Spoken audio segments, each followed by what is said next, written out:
The Big Bad Space Bullies. Long, long ago, in a galaxy not so far away, there lived a group of mean aliens. They called themselves the Galactic Empire.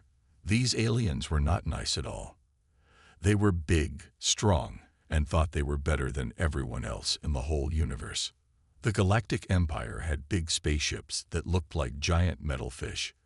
These ships could zoom across space faster than you can say pizza. The aliens inside wore shiny armor and carried guns that went pew-pew when they fired. Every day, the leader of the Galactic Empire, Emperor Zorg, would sit on his big, sparkly throne. He had tentacles for arms and 3 eyes that glowed like traffic lights. Emperor Zorg would look at a map of the galaxy and point his slimy finger at different planets. "I want that one," he would shout, his voice sounding like a grumpy elephant. "And that one too. In fact, I want them all." The other aliens would cheer and clap their tentacles. They loved taking over new planets. It was like a game to them, but not a fun game like hide and seek. No, this was a mean game where they bullied other aliens and took their homes. Days turned into weeks, and weeks turned into years. The Galactic Empire grew bigger and bigger. They took over the planet of the Fluffles, cute creatures that looked like talking clouds. They conquered the world of the Zoop Zoops, aliens that could turn into any shape they wanted. Even the tough Rockians, made entirely of stone, couldn't stop the Empire. Every time they took over a new planet, they would have a big party. They would eat weird space food like moon cheese and star fruit. They would dance to strange music that sounded like a washing machine full of kazoos, and they would laugh about how easy it was to beat everyone else. But one day, something changed. Emperor Zorg was looking at his map when he saw something new. It was a tiny blue and green planet, spinning all alone in a far corner of the galaxy. This planet was Earth, but the Emperor didn't know that yet. "What's this?" he asked, his 3 eyes blinking in confusion. "How did we miss this little ball?" His helpers looked at the planet too. They scratched their scaly heads and shrugged their spiky shoulders. "It's so small, Emperor," one of them said. "It probably isn't important." But Emperor Zorg didn't agree. He leaned in closer, his nose almost touching the map. "Small things can be full of surprises," he said, remembering the time he ate a tiny space pepper that made him breathe fire for a week. "Prepare the fleet," Emperor Zorg shouted suddenly, making everyone jump. "We're going to visit this little planet and add it to our collection." The aliens rushed around, getting their spaceships ready. They packed their scary guns and their mean attitudes. They thought this would be easy, just like all the other times. As the Galactic Empire's ships zoomed towards Earth, they started to get excited. They imagined all the fun they would have bullying the humans and taking over their planet. They didn't know that Earth was full of brave, clever people who wouldn't give up without a fight. The alien ships got closer and closer to Earth. They could see the blue oceans and green lands. They saw the white clouds swirling in the sky. It looked peaceful and quiet. "This will be a piece of cake." Emperor Zorg laughed, rubbing his tentacles together. "These Earthlings won't know what hit them." But as they entered Earth's atmosphere, something strange happened. Their ships started to shake and rattle. Red lights began flashing, and alarms started beeping. "What's going on?" Emperor Zorg yelled, holding onto his throne as it wobbled back and forth. Before anyone could answer, they saw something that made their alien jaws drop. Rising up from the Earth were thousands of ships, human ships, and they didn't look happy to see the Galactic Empire. The aliens realized that maybe, just maybe, they had made a big mistake. This little planet might not be so easy to conquer after all. As the human ships got closer, Emperor Zorg and his alien bullies felt something they had never felt before. Fear. They were about to learn that sometimes the smallest planets can pack the biggest surprises. And so began the greatest adventure the galaxy had ever seen, all because some space bullies picked on the wrong planet. Earthlings fight back. The Galactic Empire's spaceships hung in Earth's sky like giant, angry clouds. Emperor Zorg, still wobbly from the bumpy ride, squinted at the Earth ships rising to meet them. He expected to see primitive rockets or maybe flying bicycles. Instead, he saw sleek, shiny spaceships that looked faster and cooler than his own. What in the name of moon cheese is going on? Emperor Zorg bellowed, his three eyes spinning like pinwheels. Down on Earth, humans weren't sitting around waiting to be invaded. Oh no, they were ready for a fight. In a secret underground base, General Sarah Stardust was giving orders to her team. "All right, folks," she said, her voice strong and determined. "We've trained for this. Operation Alien Surprise is go." All around the world, humans sprang into action. In New York, a hot dog stand transformed into a laser cannon. In Tokyo, a group of teenagers activated their giant robot suits. And in a small village in Africa, an old lady picked up her special rolling pin that could shoot lightning bolts. Back in space, Emperor Zorg was getting impatient. Why aren't they running away? He grumbled. Don't they know we're the scary Galactic Empire? Just then, a message crackled through their speakers. It was General Sarah Stardust. "Attention, alien invaders," she said, her voice calm but firm. "This is Earth. We suggest you turn around and go home. We're not in the mood for visitors today." Emperor Zorg laughed so hard he nearly fell off his wobbly throne. "Or what?" he sneered. "You'll throw rocks at us." "Nope," replied General Stardust. "We'll do this." Suddenly, the Earth ships fired. But they didn't shoot lasers or missiles. Instead, they launched thousands of tiny robots that looked like rubber ducks. These duckbots, as humans called them, zoomed towards the alien ships. "Aw, how cute," one alien soldier said, reaching out to pat a duckbot. "Zap." The duckbot shocked him with electricity, making his tentacles stick out like a starfish. All over the alien fleet, duckbots were causing chaos. They squirted super sticky slime that gummed up the aliens' weapons. They played annoying pop music that made the aliens cover their ears, all 5 of them. Some duckbots even snuck into the ship's kitchens and replaced all the alien food with broccoli. Emperor Zorg was not happy. His face turned from green to purple to a color that doesn't even have a name. "Fight back," he yelled. "Use our super laser doom cannon." The aliens tried to fight. They really did. But every time they aimed their weapons at Earth, something funny happened. In Brazil, a group of soccer players kicked a special ball into the sky. It exploded into a giant net that caught the alien lasers and bounced them back.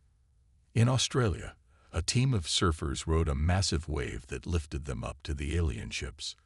They sprayed the ships with sunscreen so slippery that the alien soldiers kept falling over. And in Canada, a moose with a jetpack flew around the alien fleet, dropping maple syrup bombs that glued the alien ships together. Emperor Zorg couldn't believe his 3 eyes. He had conquered hundreds of planets, but he'd never seen anything like this. These humans were using weapons that were silly and serious at the same time. "Retreat," he finally yelled, his voice squeaking like a space mouse. "Get us out of here." As the Galactic Empire's ships turned to flee, battered and covered in sticky maple syrup, the humans cheered. General Sarah Stardust allowed herself a small smile. "And don't come back without calling first," she called after the retreating aliens. In his ship, Emperor Zorg slumped in his throne, which was still wobbly and now covered in rubber duck feathers. "I don't understand," he muttered. "How did they beat us? They're supposed to be a primitive planet." One of his advisors, picking slime out of his tentacles, shrugged. "Maybe we shouldn't judge a planet by its size, your sliminess." As the Galactic Empire limped away, the people of Earth celebrated. They had stood up to the biggest bullies in the galaxy and won. Schools declared a no homework because we saved the world day. Ice cream trucks gave out free victory over alien sundaes, and everyone agreed that rubber ducks were now the coolest toys ever. But General Sarah Stardust knew this was just the beginning. The Galactic Empire would be back, and Earth would need to be ready. As she watched the alien ships disappear into space, she smiled and said, "Round 1 goes to Earth. Now let's prepare for round 2. And so, the little planet that could had sent a clear message to the galaxy: don't mess with Earth. Humans, get ready. The day after the big alien battle, Earth was buzzing like a beehive full of caffeinated bees. People everywhere were talking about the Galactic Empire and their narrow escape. In the White House, the United Nations, and secret bases around the world, leaders gathered to plan Earth's next move. General Sarah Stardust stood in front of a big screen, pointing at pictures of the alien ships. "Listen up, folks," she said, her voice serious but with a hint of excitement. "We won the first round, but the space bullies will be back. We need to get ready, and I mean really ready." The room was full of important people from all over the world. There was President Johnson from the USA, wearing a tie with little UFOs on it. Next to him sat Premier Lai from China, who was still picking maple syrup out of her hair from yesterday's battle. Even the usually grumpy President Petrov from Russia was there, wearing a t-shirt that said, "I fought aliens and all I got was this lousy t-shirt." "What do you suggest, General?" asked Chancellor Schmidt from Germany, who was absent-mindedly petting a rubber duck. General Stardust grinned. "I'm glad you asked. We're going to build the biggest, coolest, most amazing defense system the universe has ever seen." She pressed a button, and the screen lit up with wild and wacky inventions. There were giant robot dogs, flying pizza delivery drones that shot lasers, and even a massive space umbrella to shield Earth from alien attacks. "Are you sure about this?" President Johnson asked, adjusting his UFO tie. "It all seems a bit strange." "Strange is exactly what we need," General Stardust replied. "The aliens won't expect it. Now, let's get to work." And so, Operation Weird Defense began. All over the world, humans started building the craziest inventions you could imagine. In Japan, a team of scientists created the Godzilla 3000, a huge robot lizard that could breathe fire and dance the robot. "It's to confuse the aliens," the lead scientist explained, as Godzilla did the moonwalk. In Brazil, soccer star Pelé Jr. trained a team of super-agile monkeys to pilot small, fast spaceships. "They're excellent at dodging," Pelé Jr. said, as a monkey flew loops around him. In Australia, surfers and marine biologists worked together to train great white sharks with frickin' laser beams attached to their heads. "The aliens won't see this coming, mate," a surfer cheered, as a shark zapped a target. But it wasn't all silly inventions. Serious work was happening too. In a secret lab under the Eiffel Tower, scientists developed a force field that could cover the whole planet. They called it the Crake Shield because it was thin, flexible, and worked best when hot. In a hidden base in the Amazon rainforest, engineers built a fleet of eco-friendly spaceships that ran on renewable energy. "We're saving the planet while saving the planet," one engineer joked. And in Antarctica, a team of programmers created the most advanced AI in the world. They named it PNGUN, Planetary Emergency Negation, and Galactic Unification Intelligence Network. It could predict alien attacks, coordinate Earth's defenses, and tell pretty good jokes too. Meanwhile, regular people got involved as well. Schools started teaching Alien Defense 101 alongside math and science. Kids learned how to spot UFOs, speak basic alien languages, and make emergency force fields out of household items. Grandmas around the world began knitting cosmic cozies, special covers for buildings that could absorb alien laser blasts. "It's just like making a tea cozy," one grandma explained, "but bigger and bulletproof." Even pets got in on the action. Dogs were trained to bark in Morse code. Cats learned to pilot small drones, and hamsters, well, they just kept running in their wheels, but everyone agreed this was somehow vital to planetary defense. As the days passed, Earth transformed. Cities now had retractable domes, mountains hid secret bases, and the oceans were patrolled by friendly sea monsters trained by the Loch Ness Monster herself, who was thrilled to finally have a job. General Sarah Stardust looked out over the changed planet, a proud smile on her face. "Let them come," she said softly. "Earth is ready." Just then, Penguin beeped with an urgent message. The AI's robotic voice filled the room. "Alert. Alien fleet detected. ETA 48 hours." The general's smile grew wider. "Right on time," she said. "Okay, Earth. Let's show these space bullies what we're made of." As the message spread around the world, humans everywhere sprung into action. Kids zipped up their alien-proof onesies, grandmas fired up their knitting needles, and Giga Godzilla practiced its best disco moves. The Galactic Empire was coming back, but this time, Earth wasn't just ready. Earth was ready to win. The Empire strikes again. The sky turned dark as thousands of alien spaceships appeared above Earth. They looked like angry metal clouds, all pointy and mean. Emperor Zorg sat on his wobbly throne, still covered in duck feathers from last time. He was not happy. "This time," he growled, his three eyes glowing red, "we'll show these humans who's boss." On Earth, everyone was ready. General Sarah Stardust stood in the secret command center under Mount Rushmore. Lincoln's nose was actually a secret door. She looked at all the screens showing Earth's defenses and smiled. "All right, people," she said, "let's welcome our uninvited guests." The alien ships started to descend, but as soon as they entered Earth's atmosphere, weird things began to happen. First, they hit the Kreg shield. Their lasers bounced off it like light on a disco ball. The aliens were confused. "What is this?" Emperor Zord yelled. "It's thin but strong, like a crepe, your wobbliness," an advisor said. "I don't know what that is, but I hate it," Zorg screamed.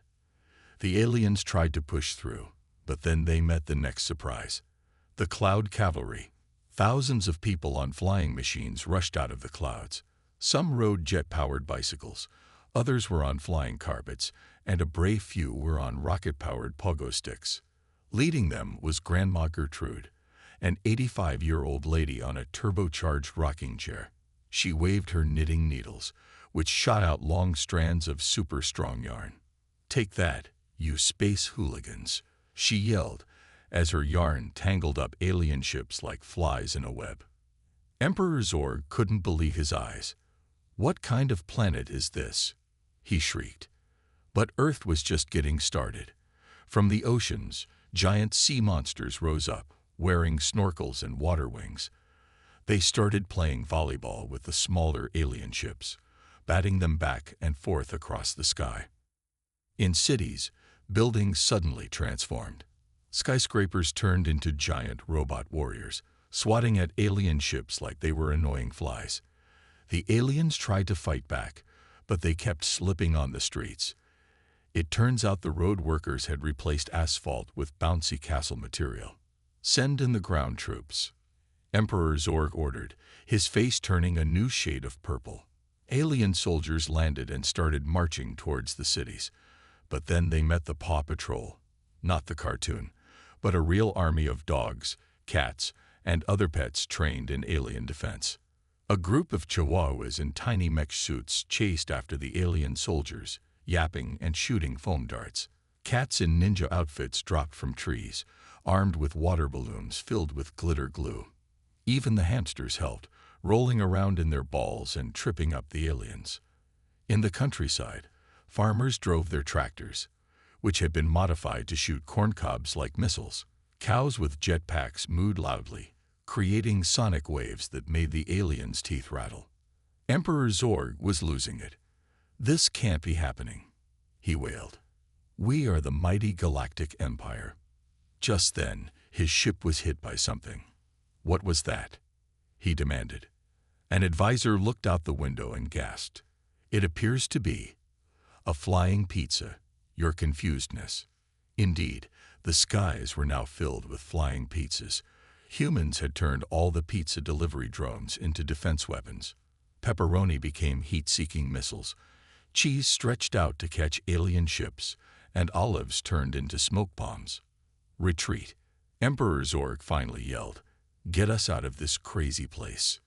As the alien ships tried to flee, they faced one last surprise. The moon suddenly grew a face, a giant projection made by Pen Juyan. It winked at the aliens and said in a booming voice, "Thanks for dropping by. Don't forget to write." The Galactic Empire zoomed away, their ships covered in yarn, glitter, cheese, and utter confusion. On Earth, humans cheered. Kids danced with their dog defenders. Grandmas high-fived sea monsters, and everyone enjoyed victory pizzas, the non-weaponized kind. In the command center, General Sarah Stardust laughed. "I think they got the message this time," she said. But as the celebrations continued, a small alert popped up on a screen. A tiny alien ship had been spotted, sneaking away from Earth. It was heading towards the center of the galaxy. General Stardust's smile faded a little. "Looks like this isn't over yet," she muttered. "I wonder what they're up to now." The battle was won, but the war, that might just be beginning. Earth had shown it could defend itself. But what would happen when the whole galaxy heard about the crazy, brave, pizza-throwing planet that defeated the mighty Galactic Empire? Only time would tell. For now, though, it was time to party, and maybe clean up all that glitter glue. Humans go to space. A month after the big alien battle, Earth was quiet. Too quiet. General Sarah Stardust didn't like it one bit. "They're up to something," she said, pacing in her office. The office was inside a giant rubber duck floating in the middle of the Pacific Ocean. It was Earth's new mobile command center. Just then, Penguin beeped. "General," the AI said, "I've detected something strange. The Galactic Empire is gathering a massive fleet, not to attack Earth, but to attack, well, everyone else." General Stardust's eyes went wide. "They're trying to take over the whole galaxy to get strong enough to beat us." She pressed a big red button labeled "Emergency Meeting," not for ordering pizza. Soon, leaders from all over the world appeared on screens around her. "Folks," she said, "it's time for humans to go to space." And so began Operation Space Leap. All around the world, humans got ready for their first big trip to the stars. In Cape Canaveral, NASA engineers put the finishing touches on their new spaceship. It looked like a giant surfboard with rockets. "We call it the Cosmic Wave," one engineer said proudly. "It can ride solar winds and do 6 space flights." In Russia, cosmonauts trained for space by riding bears through obstacle courses. "If you can dodge Angry Bear, you can dodge anything in space," their trainer said. China unveiled its new space station, which could transform into a giant robot. "Just in case," they said with a wink.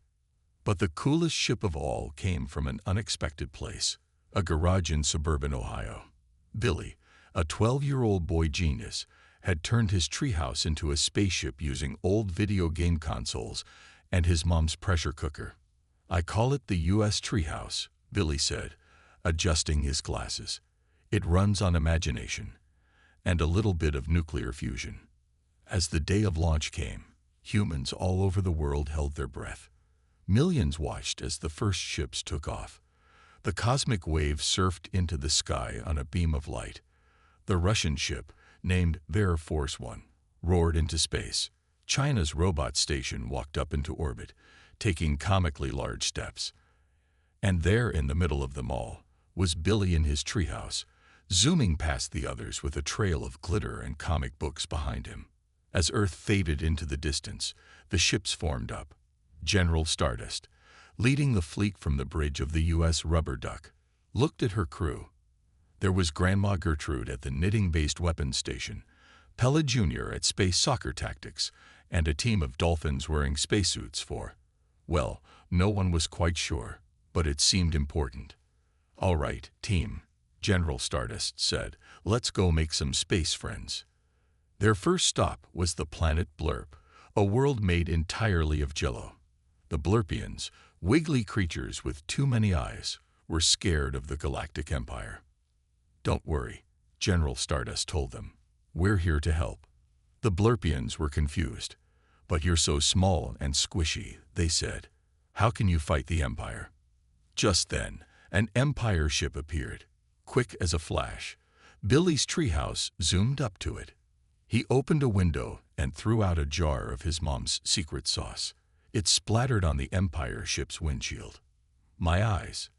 the alien driver yelled. "It burns, but it's also delicious." As the Empire ship crashed into a jello mountain, the Blurpians cheered. "We'll join you," they said. And so it went, planet after planet. Humans used their weird and wonderful ways to win battles and make friends. On the ice planet Phrygia, they won over the locals by teaching them ice hockey. The Phrygians turned out to be naturals, using their 6 arms to become the best goalies in the galaxy. At the Great Space Mall, humans helped the mall security defeat an Empire invasion by turning escalators into catapults and food court trays into shields. Even the dreaded Space Pirate Confederation joined up after Billy challenged their leader to a dance-off.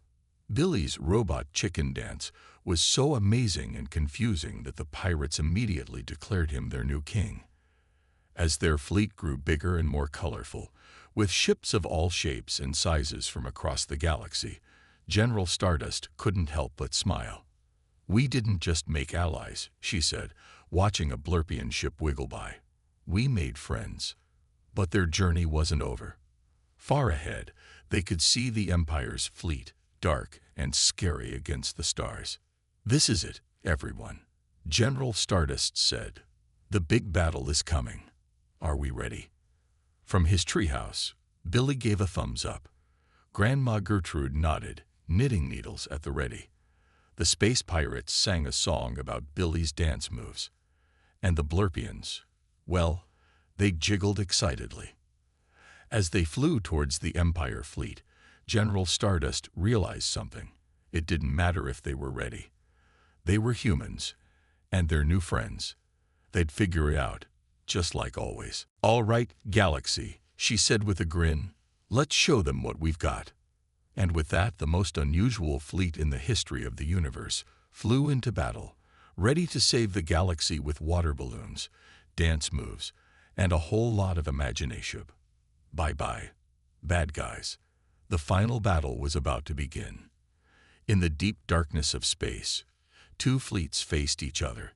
On one side was the Galactic Empire, their ships big and scary, all sharp edges and angry-looking weapons. On the other side was the weirdest mix of spaceships the universe had ever seen. General Sarah Stardust stood on the bridge of the U.S. Rubber Duck. She looked at her Galactic fleet and smiled.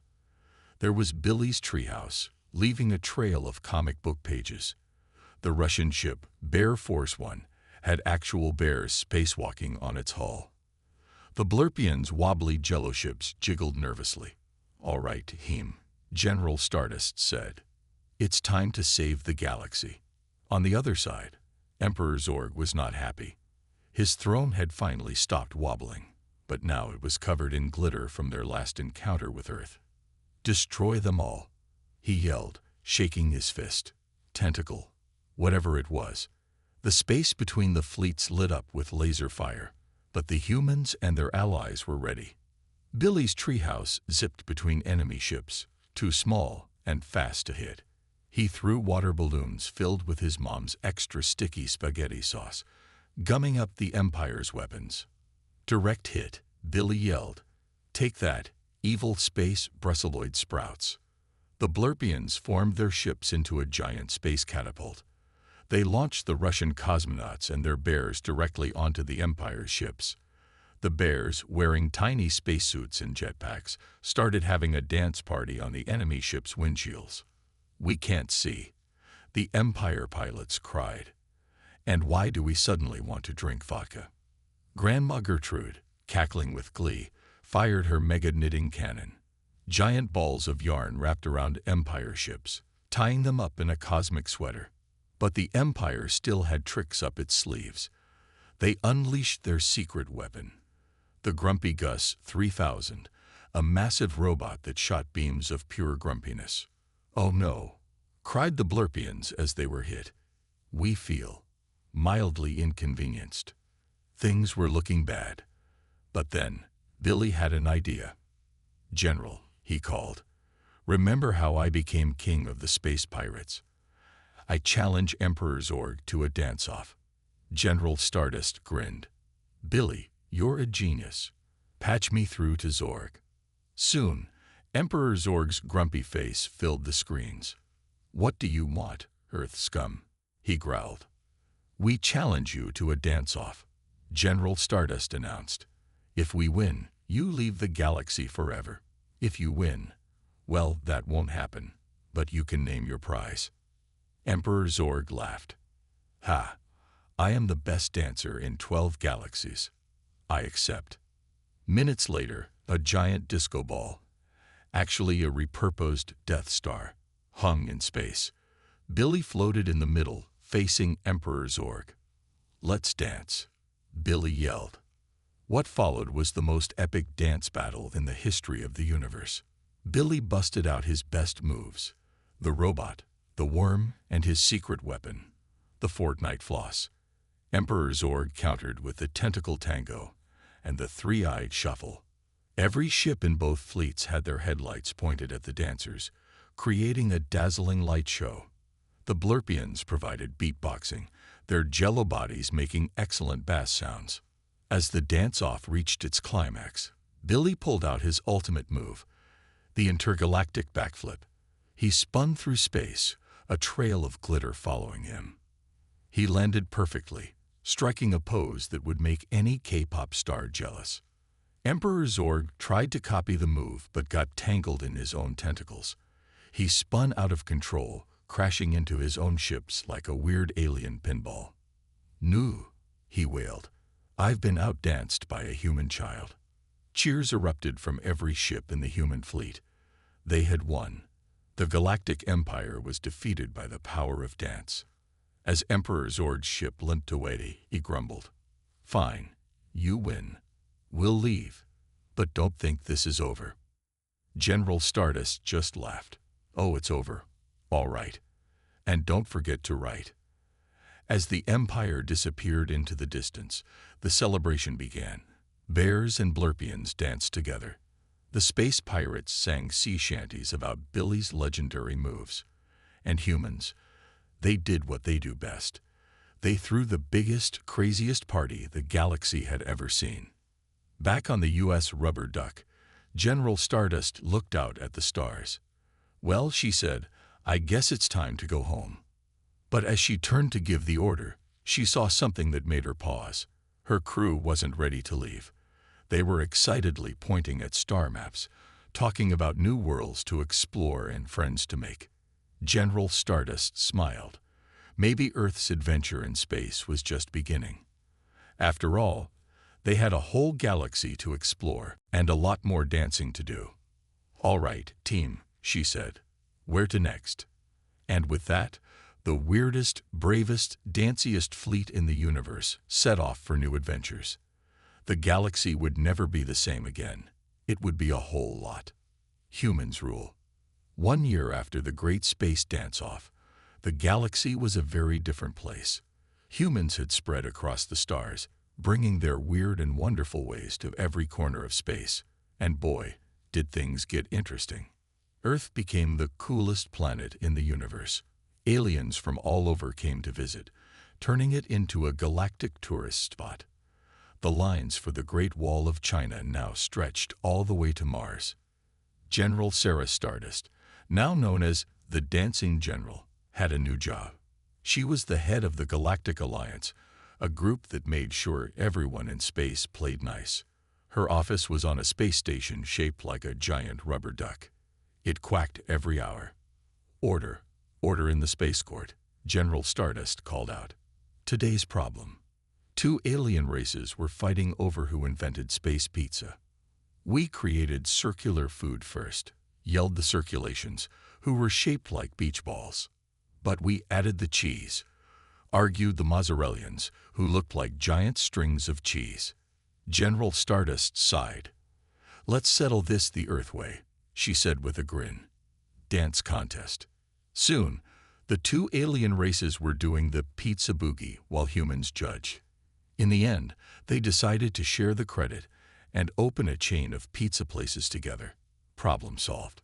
Meanwhile, Billy, the boy genius whose dance moves saved the galaxy, was now a teenager. He traveled the stars in his upgraded treehouse, which had become a flying school.